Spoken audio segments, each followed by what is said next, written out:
நீ யாரு? சொல்லு, நீ யாரு?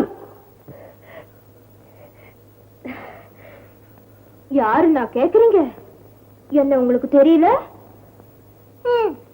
மறக்கிறது தான் ஆம்பளைங்களுக்கு சகஜமாச்சு. நீ என்ன சொல்ற? சேகர், நான் தான் உங்க கவிதா. கவிதாவா? அவதான் செத்து போயிட்ட. ஏன் செத்தவங்க மறுபடியும் பிறக்கிறது இல்லையா? நீதான் கவிதான்னா ஏன் என்னை விட்டு செத்து போன? பிடிக்காதவனுக்கு என்ன பிடிவாதமா கல்யாணம் பண்ணி வச்சா நான் எப்படி உயிரோட இருக்க முடியும்? அப்படின்னா நீ ஏன் மறுபடியும் உயிரோட வந்த?